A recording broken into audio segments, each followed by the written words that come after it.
La razón de ser de este análisis no es para denostar el nombre o la persona del apreciable apologista Víctor Manuel Banda. Solo es para abundar en la ciencia del saber, en este caso la ciencia lógica de Dios. Se debate en el terreno de las ideas, tanto en el aspecto político, filosófico y bíblico. Ninguno que sea de los 12, murió el último y ya después nada más Pablo, etc. Siguiente punto. Aunque se redondeó mucho el tema de ser testigo de la resurrección, yo vuelvo a hacer hincapié en ese punto de que haber tenido una visión o una manifestación de la aparición de Jesús, eso no hace a la persona testigo de la resurrección. Cuando se llamaba un testigo es porque la persona estuvo presente. Había una acusación de asesinato, tenía que haber alguien que vio el homicidio. Si había una acusación de robo, tenía que haber alguien que vio el robo. Por lo tanto, Pablo solo fue testigo de que Jesús vive, no se quedó enterrado. Él no fue testigo que se levantó de una tumba. Los 11 que estuvieron pegados al evento del entierro y la resurrección son los que fueron testigos, junto con otro grupo de personas que se reunieron con los 12. Esto no podemos pasarlo por alto, porque si lo ponemos a un lado como si no se estuviera generalizando, si lo pasamos por alto, entonces sí quedaría como una evidencia el punto que mi oponente Isaac, el ministro Isaac, menciona.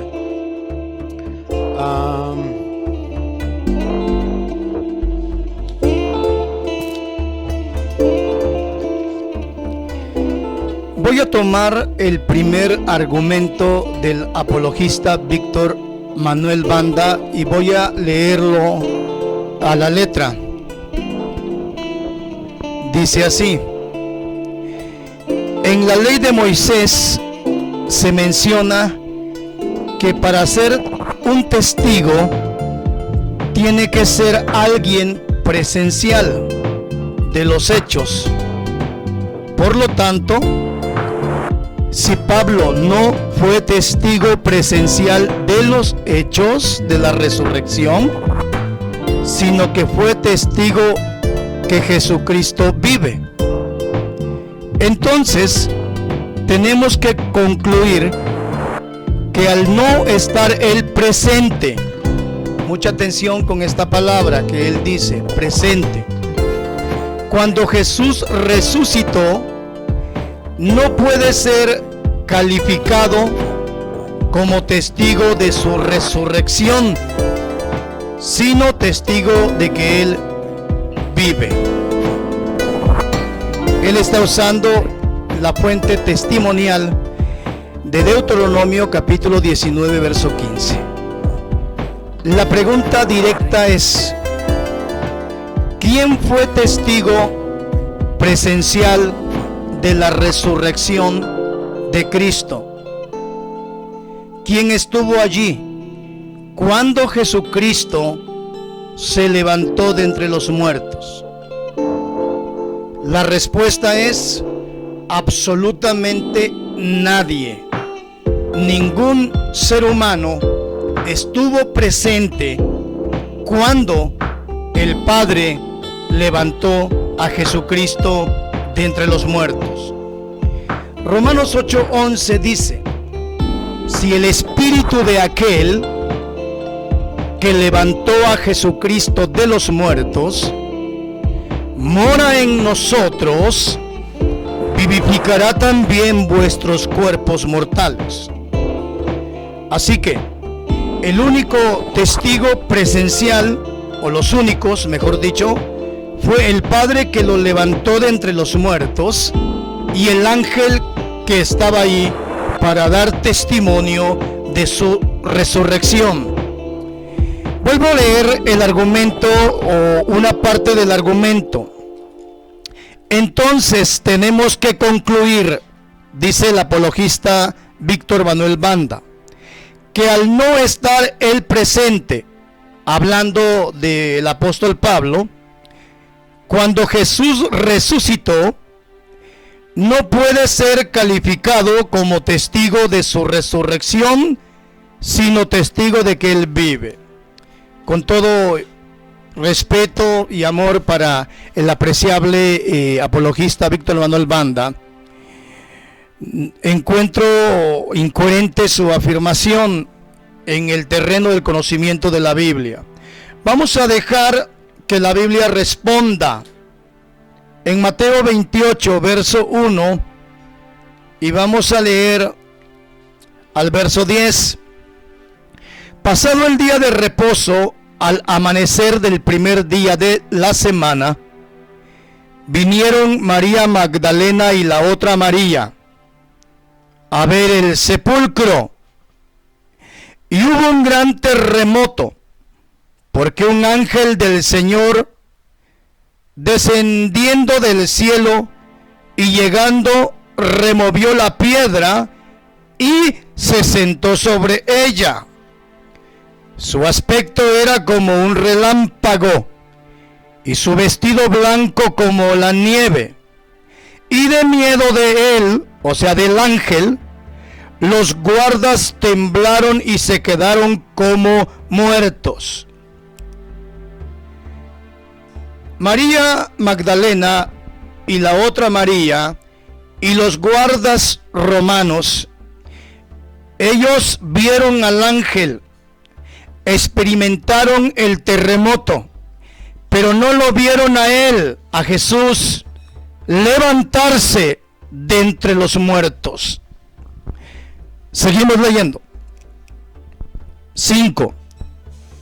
Mas el ángel respondiendo dijo a las mujeres: no temáis vosotras, porque yo sé que buscáis a Jesús el que fue crucificado.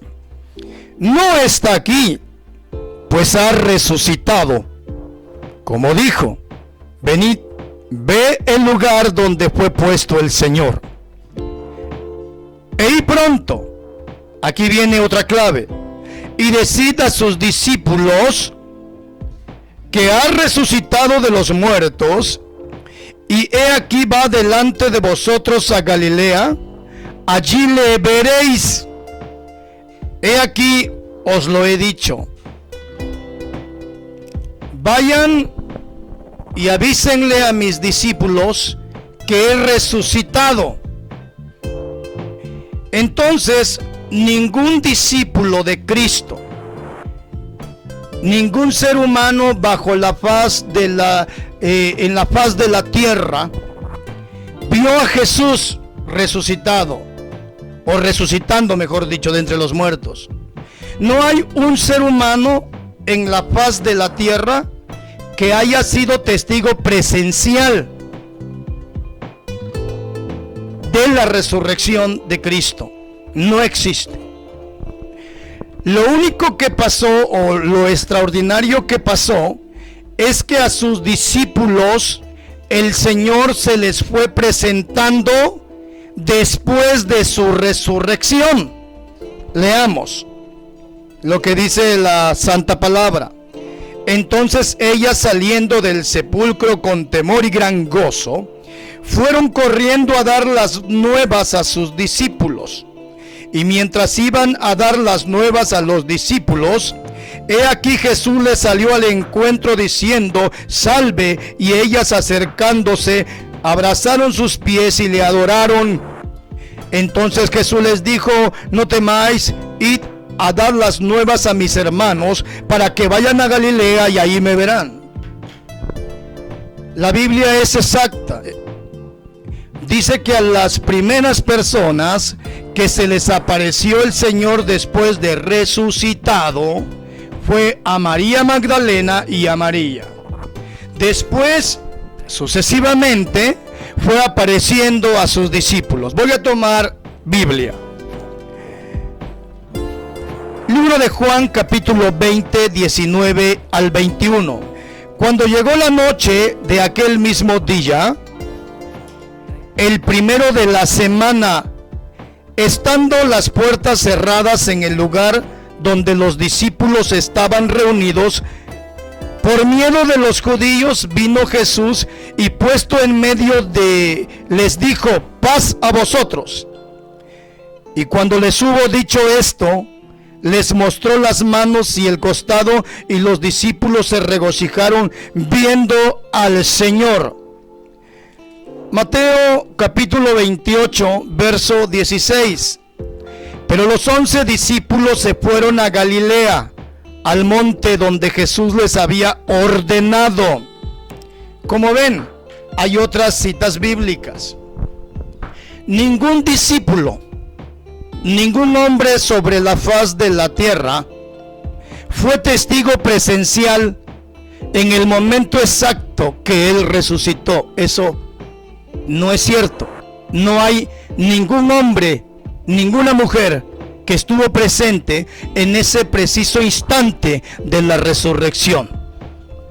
A todos ellos, comenzando con María Magdalena, María, y los 11 discípulos, y después al último a Pablo, hablando de discípulos, no hablando de hermanos, o mejor dicho, discípulos que fueron llamados apóstoles del Cordero, para hacer una distinción, porque también apareció después a 500 y eran hermanos que de cierta manera eran discípulos, pero no eran apóstoles del Cordero. Primero de Corintios capítulo 15, ahora lo entendemos perfectamente. Primera de Corintios, capítulo 15, verso 5. El contexto es, o el encabezado es, la resurrección de los muertos de Cristo. Y que apareció a Cefas y después a los 12. Ahí encontramos la primera palabra, apareció. Después apareció a más de 500 hermanos a la vez, de los cuales muchos viven aún y otros ya duermen. Y después apareció a Jacobo y después a todos los apóstoles, y al último de todos, como un abortivo, me apareció a mí. La Biblia es contundente. Muchos quieren meter 27 apóstoles aquí, otros 15, otros 17, y no se ponen de acuerdo. La Biblia es muy contundente, muy contundente. Antes de la muerte y resurrección de Cristo, murió Judas. ¿Cuántos discípulos quedaron o cuántos apóstoles del Cordero quedaron? 11. Después de la ascensión de Cristo fue elegido por los hombres Matías, después de la ascensión. Entonces, entre la resurrección y la ascensión de Cristo, el Señor se les apareció 40 días con pruebas indubitables. ¿A quiénes? La Biblia atestigua, ya lo hemos leído, ya lo leímos, que solo se les apareció a 11 apóstoles del Cordero. Pero faltaba uno para cerrar los 12 apóstoles del Cordero. Aquí está en 1 Corintios 15 y verso 8. Y al último de todos, como a un abortivo, me apareció a mí. Ni Pedro, ni Andrés, ni Juan, ni Mateo, ni Judas Tadeo, ni el apóstol Pablo estuvieron presentes en el momento exacto de su resurrección.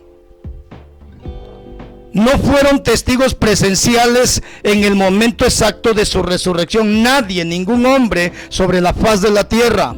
A todos se les apareció en el poder de su resurrección. Muy bien. Ahora, quiero tomar el libro de los Hechos capítulo 9. Y bueno, si somos honrados y amamos la palabra, porque no debemos amar al hombre en lugar de la palabra. Debemos amar la palabra sobre todas las cosas. Pues antes sea el hombre mentiroso y Dios verdadero, y Dios no se equivoca. Es por nuestra alma. No se trata de defender una bandera o un honor u oposición. Se trata de defender la palabra, porque es ella la que nos hace libres. 9:15 o 9, voy a leer el 9 empezando por el 1. Saulo, respirando aún amenazas y muerte contra los discípulos del Señor, vino al sumo sacerdote y le pidió cartas para las sinagogas de Damasco, a fin de que si hallase algunos hombres o mujeres de este camino, los trajese presos a Jerusalén. Mas yendo por el camino, aconteció que al llegar cerca de Damasco, repentinamente le rodeó un resplandor de luz del cielo, y cayendo en tierra, oyó una voz que le decía: Saulo, Saulo, ¿por qué me persigues? Él dijo: ¿quién eres, Señor? Y le dijo: yo soy Jesús a quien tú persigues. Dura cosa te es dar coces contra el aguijón. Él, temblando y temeroso, dijo: Señor, ¿qué quieres que yo haga? Y el Señor le dijo, el Señor Jesús: levántate y entra a la ciudad y se te dirá lo que debes de hacer. Verso 15.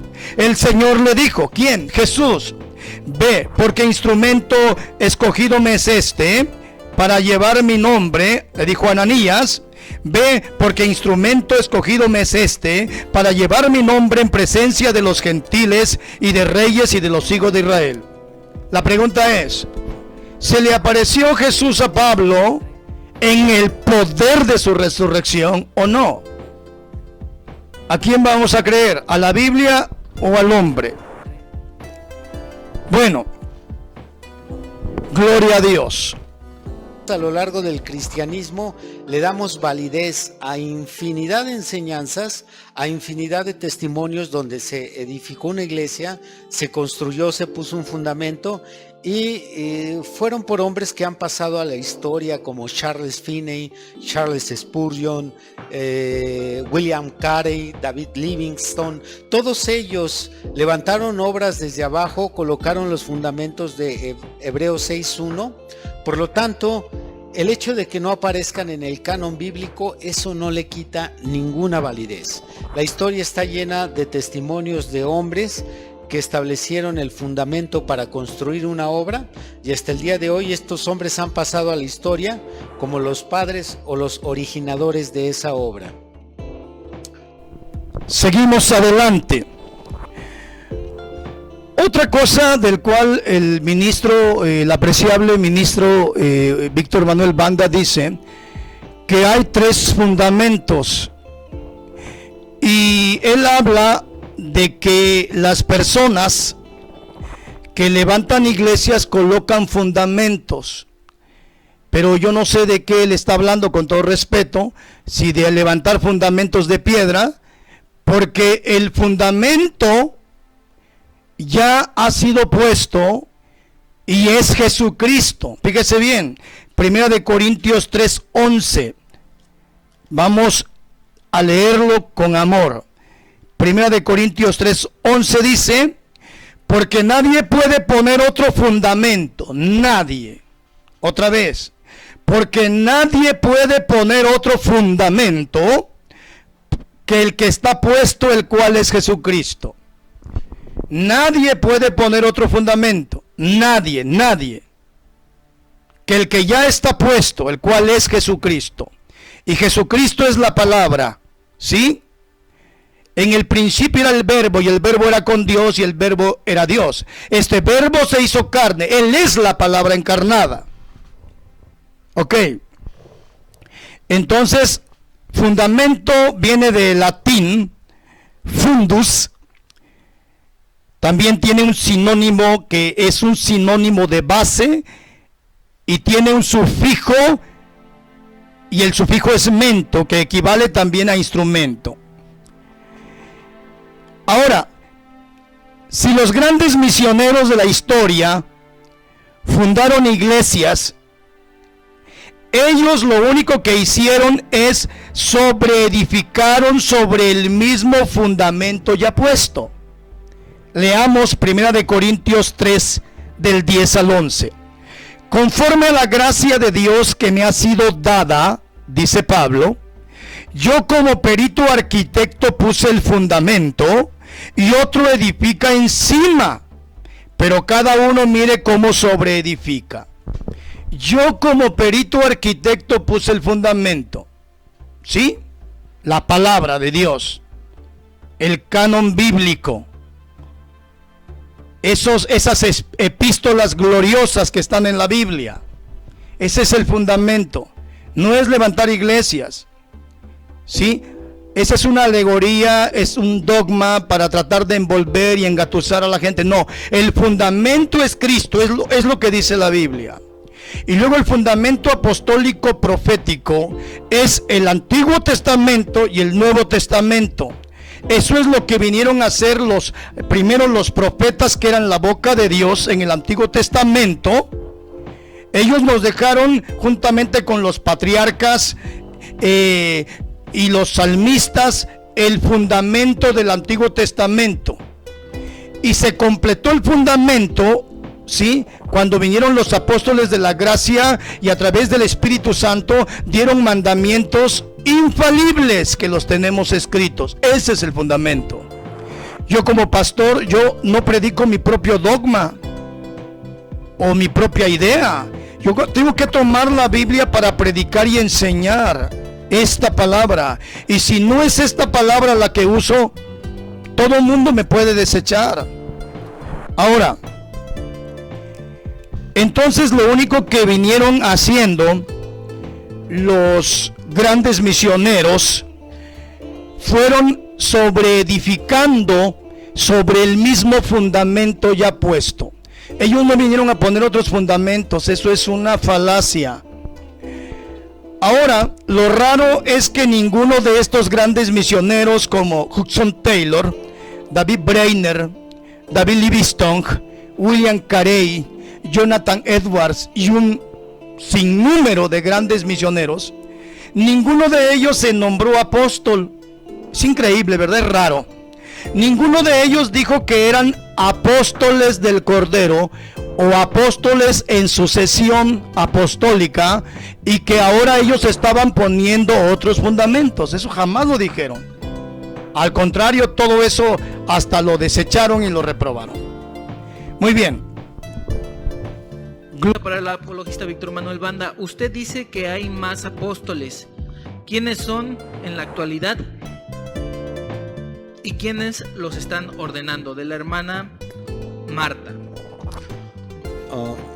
Bueno, saber quiénes son sería muy complicado. Sería como saber quiénes son los pastores que hay hoy en día, quiénes son los evangelistas, quiénes son los maestros. Se me hace muy difícil. ¿Quién los está ordenando? En la doctrina de la vigencia apostólica, nosotros no creemos que se requiere una ordenación especial. ¿Cómo es el? Seguimos adelante. También se le hizo una pregunta al apreciable apologista Víctor Manuel Banda.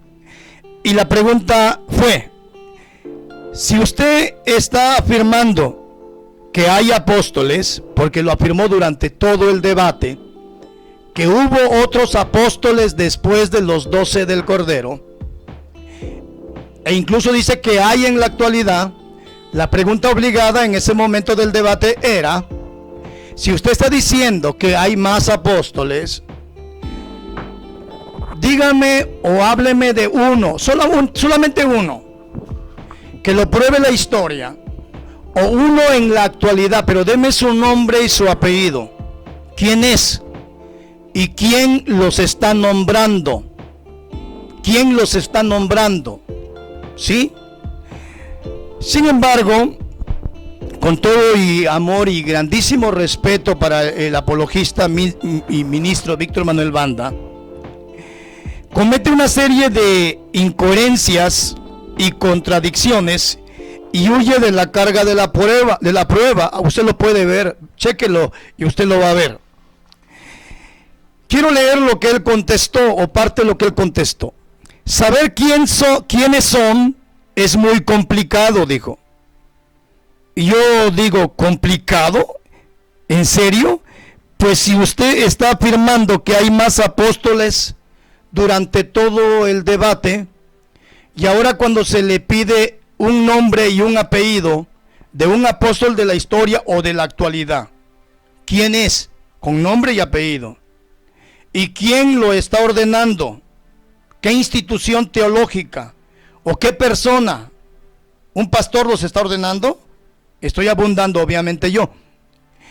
Si usted está afirmando durante todo el debate que hay apóstoles, ¿por qué no nos da el nombre de unos y de quién los está ordenando? Él dice que es muy complicado. ¿Cómo va a ser complicado si él está afirmando de que hay? Si yo digo que tengo aquí en mi cartera 200 pesos o 1000 pesos y alguien me pregunta, ¿lo puede probar? Claro, aquí están, aquí los tengo. Pero él dice que es muy complicado. Luego dice, es como saber quiénes son pastores, evangelistas, maestros, etcétera, el día de hoy. Se me hace increíble esta respuesta. Increíble. Es como saber quiénes son pastores. Con todo respeto y amor, hermano, de pastores está llena la historia. Por poner algunos, Charles Spurgeon fue un pastor, ¿sí? Evangelistas como Moody, evangelistas como John Wesley, ¿sí? Grandes evangelistas, incluso uno más contemporáneo, Gigi Ávila, pastores como el hermano Armando Alducin, el pastor Gutiérrez. O sea, ¿cómo puede usted decir? Es como si me dicen ¿quiénes son los pastores y evangelistas? Esto fue un escape por la tangente. También dice, nosotros no creemos que se necesita, usted chequenlo en el video, también dice, nosotros no creemos que se necesita una ordenación. Así dijo, aunque después se contradijo y sí dijo que sí se necesita. También dice, nosotros no creemos que se necesita una ordenación. Mas esto contradice Efesios 4:11, mi querido hermano. Dice así, y él mismo constituyó a unos apóstoles, a otros profetas, etcétera, etcétera. Él mismo constituyó, él mismo los eligió, él mismo los ordenó, que todo eso es sinónimo. Luego dice, luego afirma, contradiciéndose. Asimismo, diciendo él, asimismo como se ordena un pastor, se puede ordenar un apóstol. Aquí ya se está contradiciendo. Primero dice que no se necesita una ordenación y luego dice que asimismo como se ordena un pastor. Pero, ¿eso qué es? ¿Un invento? ¿Un dogma de fe? ¿Lo tenemos que creer por decreto? ¿O dice la Biblia que asimismo como se ordena un pastor, se ordena un apóstol? Eso es de verdad un argumento completamente falaz. La pregunta directa fue, fíjese bien, porque huyó por la tangente. La pregunta directa fue, ¿quiénes son? Con nombres y apellidos. ¿Quiénes son en la actualidad esos apóstoles? Con nombre y apellido. Él evadió la pregunta porque no hay ninguno en la historia de la iglesia desde el primer siglo. No hay ninguno, hermanos. Si ponemos una línea de tiempo, ponemos en el siglo I estuvieron los 12 apóstoles del Cordero. Damos un salto y llegamos al siglo IV, en donde la Iglesia Católica Romana firma la sucesión apostólica con los papas.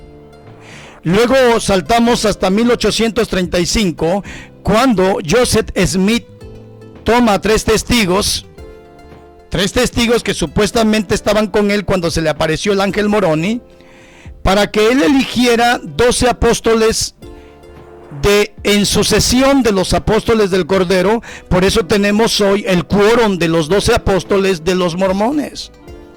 En 1926, dando un salto, aparece Eusebio Joaquín González, primer apóstol de la Organización de la Luz del Mundo. Eso lo digo con todo respeto para ellos y para todos, ¿sí? Después tenemos a Samuel Joaquín, luego tenemos a Nazón García. Luego tenemos a Peter Wagner, que en el 2001 una profeta le dijo que él sería el padre de la nueva coalición apostólica del mundo, y de ahí tenemos toda la apostasía de la metafísica en la Biblia, la apostasía del yo decreto, y ese falso ministerio de la prosperidad. La pregunta fue, ¿quiénes son? ¿Y quiénes los están ordenando? No se contestó jamás. El hermano Víctor jamás contestó esa pregunta porque no le convenía. ¿A quién va a poner? Todos son una bola de falsos apóstoles. No hay más apóstoles. Otra cosa. Gloria al Señor.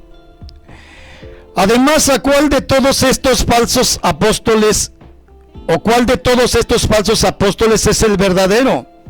Si hay muchas denominaciones reclamando la verdadera sucesión, ¿cuáles son los verdaderos? La católica, los mormones, que reclaman también la sucesión apostólica verdadera, Luz del Mundo, Organización Luz del Mundo, los de Peter Wagner, ¿o cuáles? ¿Quiénes son? ¿Dónde están? Gloria al Señor. Otra incoherencia o ignorancia voluntaria, gloria al Señor, es esta. Gloria al Señor. En el nombre de... Es lo que afirma el apologista Víctor Manuel Banda. Él dice que no se enfatizó mucho sobre los apóstoles en los primeros 300 años, obviamente después del primer siglo. Después del primer siglo, dice, no se enfatizó mucho sobre los apóstoles, o sea, apóstoles que vinieron en sucesión de los apóstoles del Cordero, porque el evangelio fue silenciado. ¿En serio?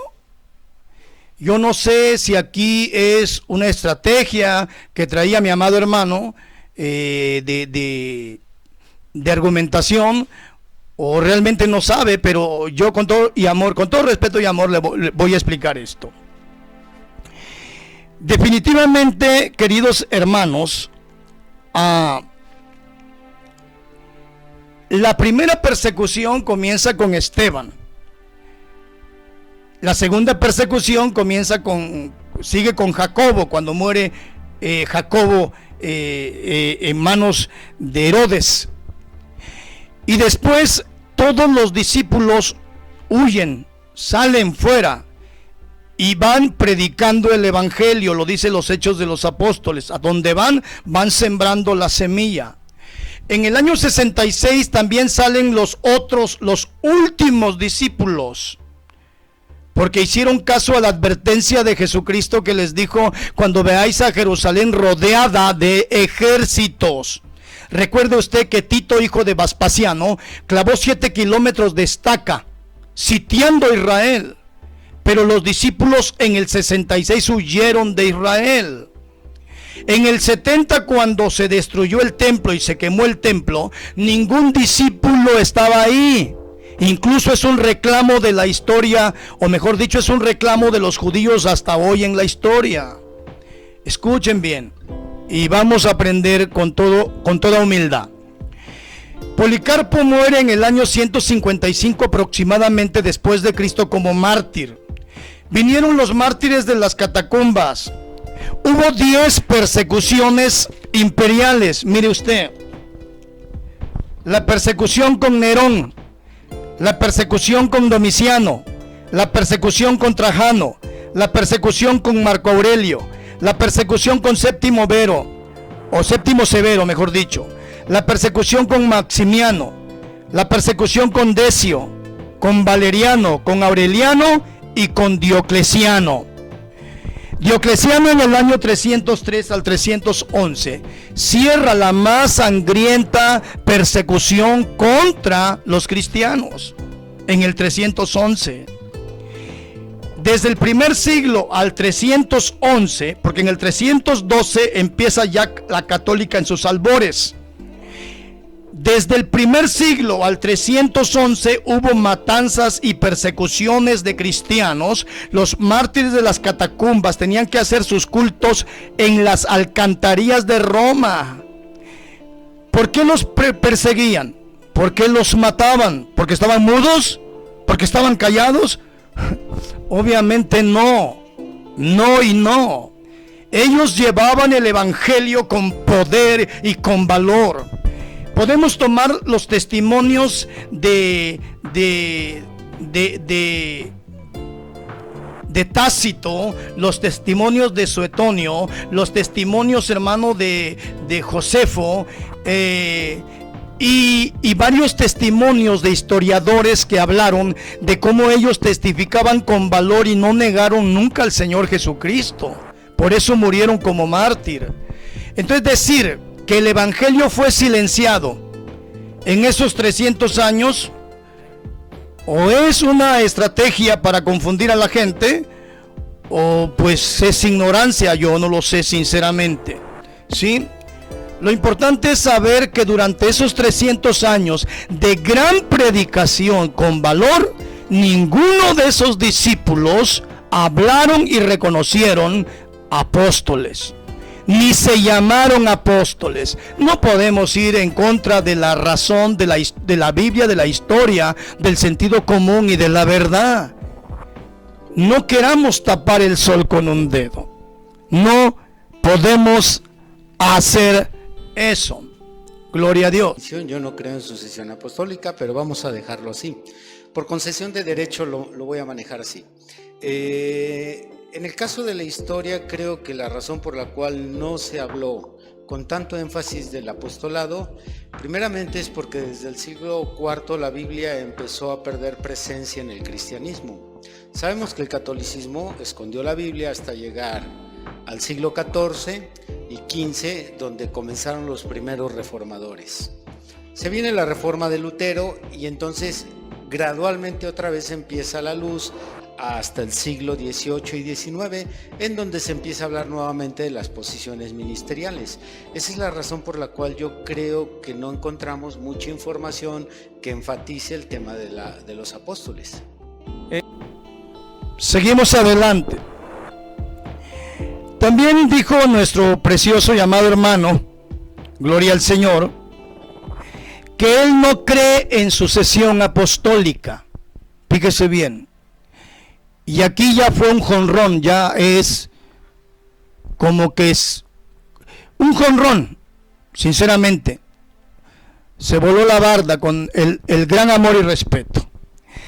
El diccionario dice y descifra qué es la palabra, qué quiere decir la palabra sucesión. Sucesión es acción de suceder o sustituir a alguien en un puesto, cargo o función. Vuelvo a repetirlo para que quede bien claro. ¿Qué es sucesión? Según el diccionario, acción de suceder o sustituir a alguien en un puesto, cargo o función. Si los que creen que el ministerio de Efesios 4:11 se fue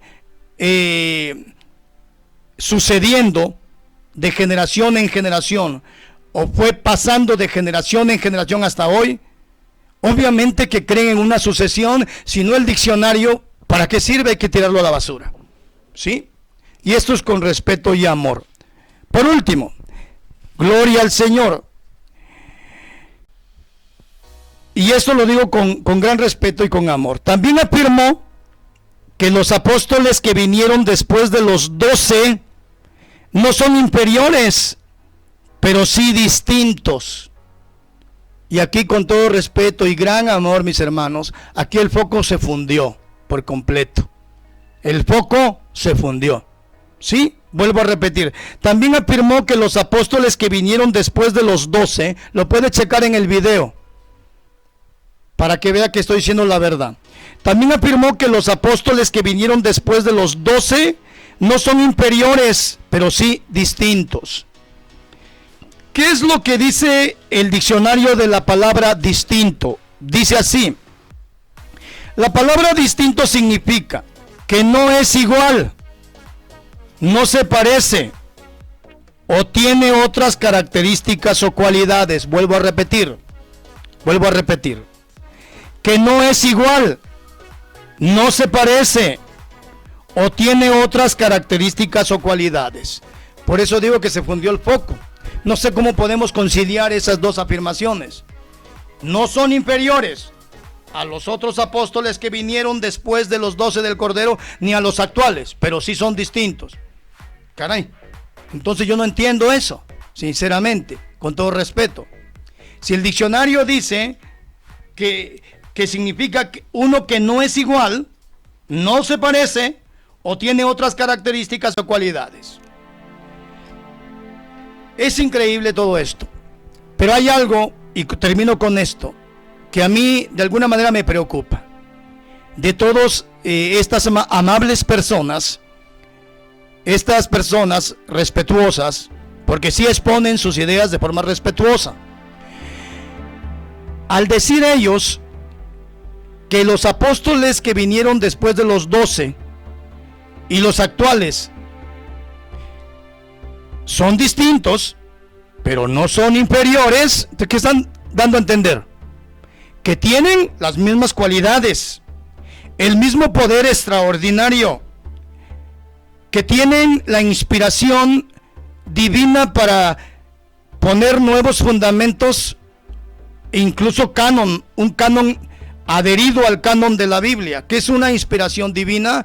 Es cuando Dios sopla hacia adentro su espíritu para revelarme algo. Si ellos dicen no son distintos, pero al mismo tiempo no son inferiores, entonces aquí vemos un peligro. Por eso esa gente que reclama, como los papas y estas personas que reclaman ser apóstoles y dicen que son iguales a los del Cordero, bueno, me gustaría que ellos lo demostraran en primer lugar, pero si ellos dicen que son iguales, por eso es que la gente los llega a adorar. Los tienen en un nicho, hasta les besan los pies. Por eso estas personas que se llaman apóstoles, se llaman porque nadie los ha ordenado. Por eso dice Apocalipsis 2:12, dicen ser apóstoles, pero son mentirosos. Porque si no pueden demostrar quién los está nombrando, quién los está eligiendo, si dicen que es un pastor, esa es una mentira, porque en la Biblia nunca vemos un pastor ordenando un apóstol, más bien un apóstol mandando ordenar pastores.